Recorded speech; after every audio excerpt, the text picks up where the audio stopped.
அவரையும் ஆசீர்வதிக்கிறேன். ஏன்னா ஆசீர்வதிக்கும்படி தேவனுடைய வார்த்தை. அல்லேலூயா. உங்களை ஒருவர் பார்க்கும்போது ஒருவர் கனம் செய்ய முந்திக் கொள்ளுங்கள்.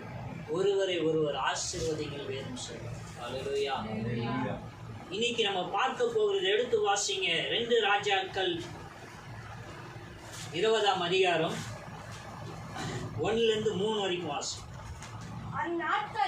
அந்த நாட்களில் எசேக்கியா வியாதிப்பட்டு மரணத்துக்கு ஏதுவாய் இருந்தான்.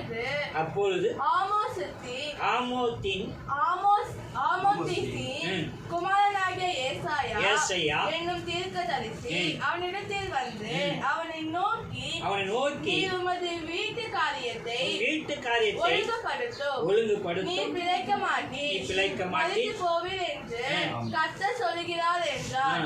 அப்பொழுது எசேக்கியா தன் முகத்தை சுவர்புறமாக திருப்பிக் கொண்டு கர்த்தரை நோக்கி, கர்த்தாவே, நான் உமக்கு முன்பாக உண்மையும் மன உத்தமமாய் நடந்து பார்வைக்கு நலமானதை செய்தேன் என்பதை நினைத்தருளும் என்று விண்ணப்பம் பண்ணினான். எசேக்கியா மிகவும் அழுதான். ஆமென். அல்லேலூயா. அல்லேலூயா.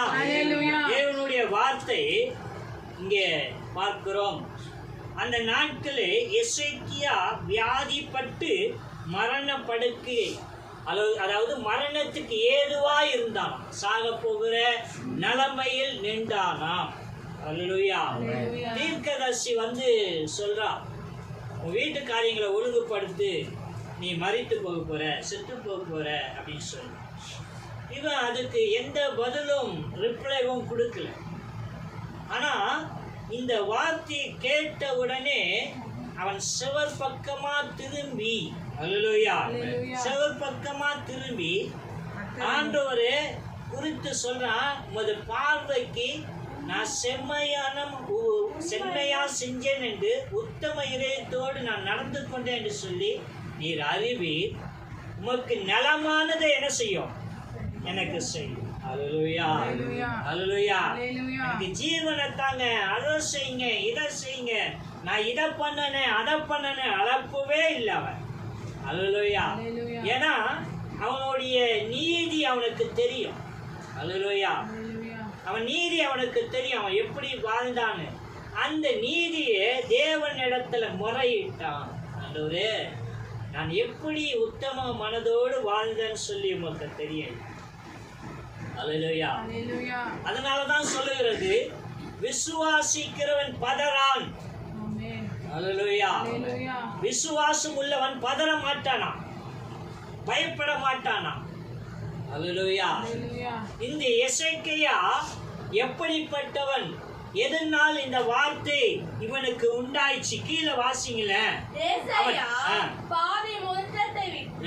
அப்போது போகிறதுக்கு முன்னே கர்த்தருடைய வார்த்தை அவனுக்கு உண்டாகி அவர் சொன்னது, நீ திரும்பி போய் என் சன்னத்தின் அதிபதியாகிய எசேக்கியாவை நோக்கி, உன் தகப்பனாகிய தாவீதின் தேவனாயிருக்கிற கர்த்தர் சொல்லுகிறது என்னவென்றால், உன் விண்ணப்பத்தை கேட்டு கண்ணீரை கண்டு இதோ நான்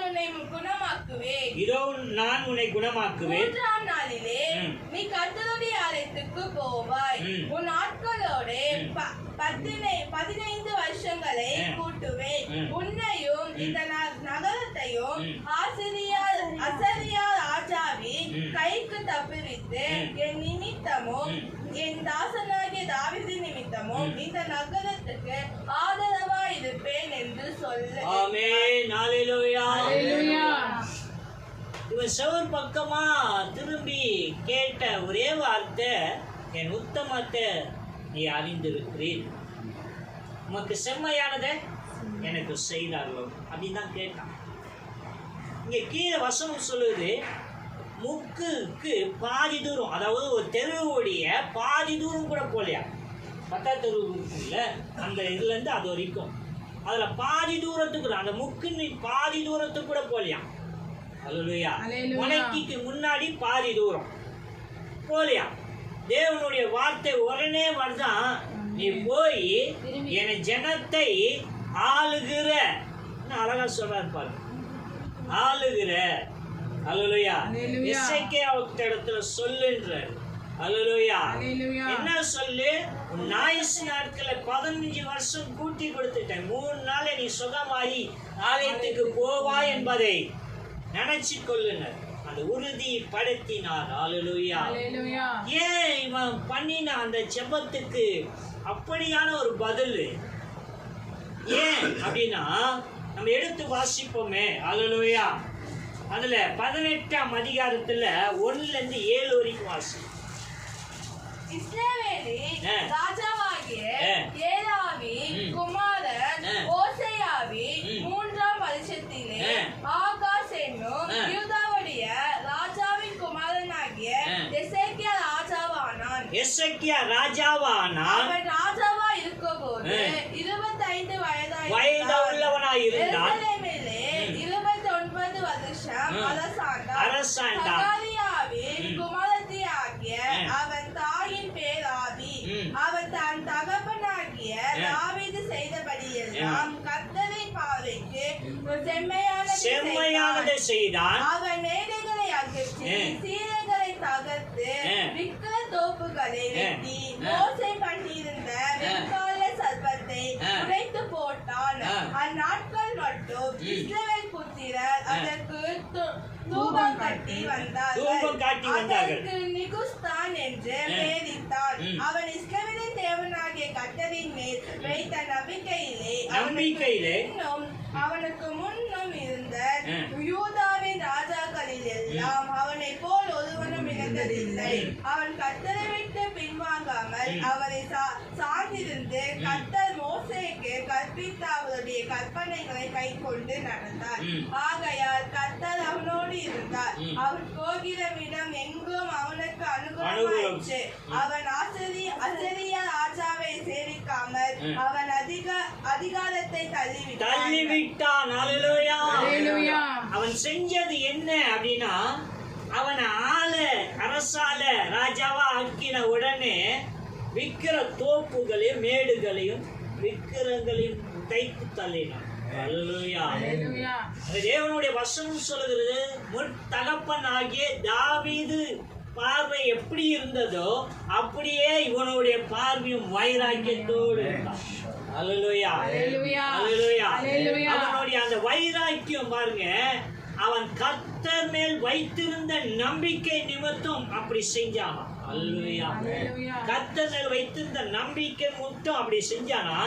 அதுக்கு அவர் சொல்றாரு, அவனுக்கு முன்னும் அவனுக்கு பின்னும் யூதாவில அப்படிப்பட்ட ஒருத்தன் ஆண்டது இல்லையா, அதுல இருந்தது இல்லையா.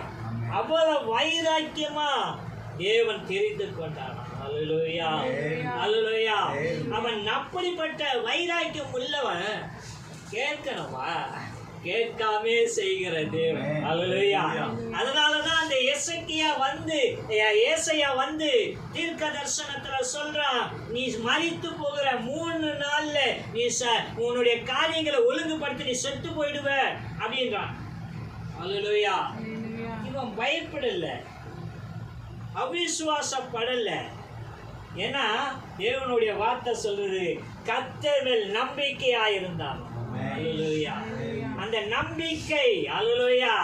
அவன் கடந்து போறான், இவன் சிவர் பக்கமா திரும்புறான்.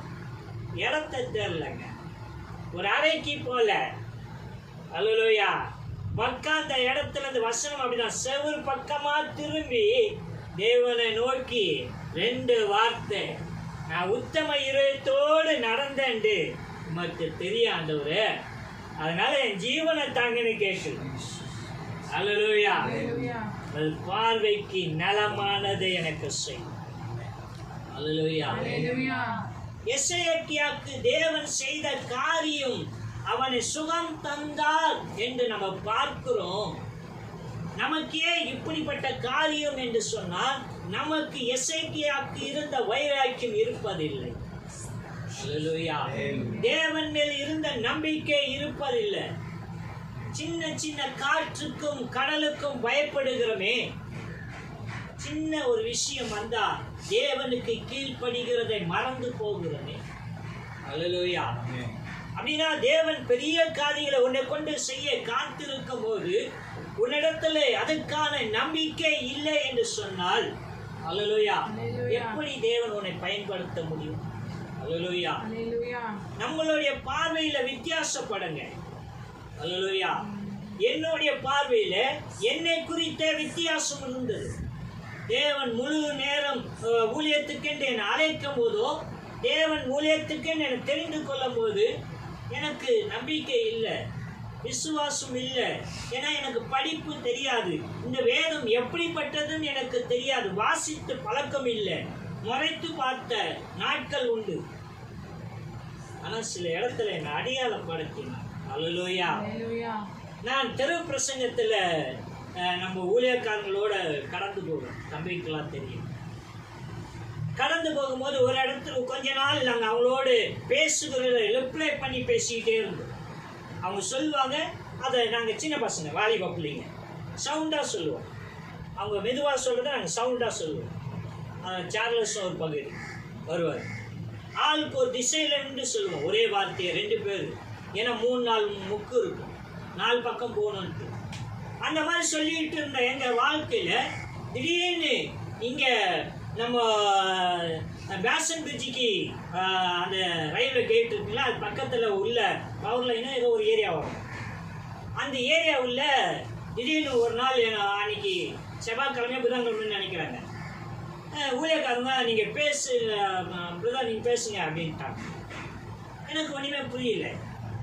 சரின்ட்டு நாங்கள் இவ்வளோ நாள் அவங்க கூட ப்ராக்டிஸ் பண்ணியிருக்கிறோமே சொல்லி அதை பிரசங்கித்தேன். அதை நான் என்ன கேட்டனோ அதை நான் பேச ஆரம்பித்தேன். அல்லேலூயா. பேச ஆரம்பிக்கும் போது கூட்டம் கூட்டலைங்க. தெரு பிரசங்கன்னா தெரியல, போகிறோம் போயினே இருப்பான், வரோம் வந்துக்கிட்டே இருப்பான். நாய் கூட நின்று என்னான்னு கேட்காது. யாரா கடவுள் பிள்ளைங்கள பாவம் பரிதாபம் பார்த்து நின்று கேட்டால் தான் உண்டு. ஆனால் முதல்ல என்ற எழுத்து தெரியாதவன் பேச ஆரம்பிக்கும் போது சுமார் 50-60 பேர் அந்த இடத்துல கூட தேவன் கிருபை செய்தான். அல்லேலூயா. அதுதான் முதல் ஸ்டாண்டு. அதை முடித்து நாங்கள் ஒரு எப்படியும் ஒரு 5-6 ஸ்டாண்டு போடுவோம். அந்த ஸ்டாண்டு போட்டு திரும்புகிற வரைக்கும் அங்கே இருந்த ஜனங்களுக்கு ஊழியக்காரங்க ஜெபம் பண்ணிட்டு. அல்லேலூயா. அது எனக்கு அடையாளமா தேவன் தந்தார். அல்லேலூயா. நான் உன் கூட இருக்கிறேன் என்று சொன்னேன். அப்புறம் ஒரு நாள் செங்கல்பட்டு பகுதிக்கு ஊழியத்துக்கு போயிருந்தோம். சனிக்கிழமை காந்தி ஜெயந்தி லீவு. நாங்கள் எங்கள் பாஸ்டர் எல்லாம் போயிருந்தோம். அப்போல்லாம் நான் ஓய்வு நாளே ஒரு நாளும் சபையை விட்டு விலக மாட்டேன். அப்போ மற்ற நாளாக விலகிருக்கீங்களா? அதாவது நான் கடவுளை தேடும் போது ஊழியத்துக்கெல்லாம் வேறு விஷயம். ஞாயிற்றுக்கிழமை மேக்சிமம் சபையில் இருக்க பிரயாசப்படுவோம். ஏன்னா கேட்பது நல்லது, காது உள்ளவன் எவனும் அவன் கேட்க கடவுள். அன்றைக்கி சனிக்கிழமை ஊழியத்துக்கு போயிட்டோம். காலையிலேருந்து சாயங்காலம் மட்டும் ஊழியம் செஞ்சிட்டோம். சாயங்காலம் 5-6 மணி ஆச்சு. பஸ் ஸ்டாண்டுக்கு வந்துட்டோம். எங்கள் பாஸ்டர் ஜெபராஜா மட்டும் பஸ் ஏறாரு. நீங்கள் மட்டும் போகிறீங்க அப்படின்னா, நீங்களாம் இருந்து ஊழியம் செஞ்சுட்டு நாளைக்கு வாங்க அப்படின்ட்டாரு. எனக்கு மனம் துக்கமாகி போச்சு. ஓய்வு நாளில் தேவனை ஆராதிக்க முடியாதா அப்படின்னு. அப்புறம் ஊழியக்காரர் சொன்னாங்க, இல்லையா நம்ம இங்கே சபையில் ஆராதனை செய்யலாம், நாளைக்கு மதியம் ஒரு 3-4 மணி வரைக்கும் இங்கே ஊழியம் செஞ்சுட்டு நம்ம கடந்து போவோம், ஏன்னா இவ்வளோ தூரம் வரோம், ஒரே இதில் முடிக்க முடியாது அப்படின்னு சொன்னோம். சரின்ட்டு பேசிட்டு நான் போயிட்டு ஒரே ஒரு இடத்துல ஒரு ஸ்டாண்ட் போட்டாங்க. அங்கே பேசுகிறேன், நான் தான் பேசுகிறேன். பேசி முடிச்சுட்டு எல்லோரும் தங்குற ஒரு சபைக்கு போயிட்டு தங்கிட்டோம். மறுநாள் காலைல ஆள் 2 பேராக சபையை பிரிஞ்சு போயிட்டு ஆராதனை முடிச்சுட்டு எல்லாரும் ஒரு இடத்துல கூடும் போது எங்களை கொண்டு போன ஒரு ஊழியக்காரர் சொன்னார், உலகநாதையா, பிரதருக்கு தெரியும் உலகநாதையான்னு சொல்லி. அவர் சொன்னார், டான் போஸ்கோ பிரதர், நீங்கள் செபராஜியா போகும்போது மன வருத்தப்பட்டீங்க, எனக்கு கஷ்டமாக இருந்துச்சு. ஆனால் கடைசியாக நீங்கள் பேசி முடிச்சிட்ட பிறகு நீங்கள் வீட்டுக்கு போயிருந்தே கூட நான் கவலைப்பட்டிருக்க மாட்டேன் அப்படின்னு. அப்போ எல்லாருமே கேட்குறாங்க. ராஜேந்திரன் கூட வந்திருந்தார். எல்லாருமே கேட்குறாங்க என்னையா விஷயம் அப்படின்னு. அந்த வார்த்தை டான் போஸ்கோ பேசின மாதிரி இல்லை, கர்த்தரே பேசுன மாதிரி இருந்தது. நான் எனது என்று உரிமையோடு அந்த சத்தம் கேட்டதுங்க.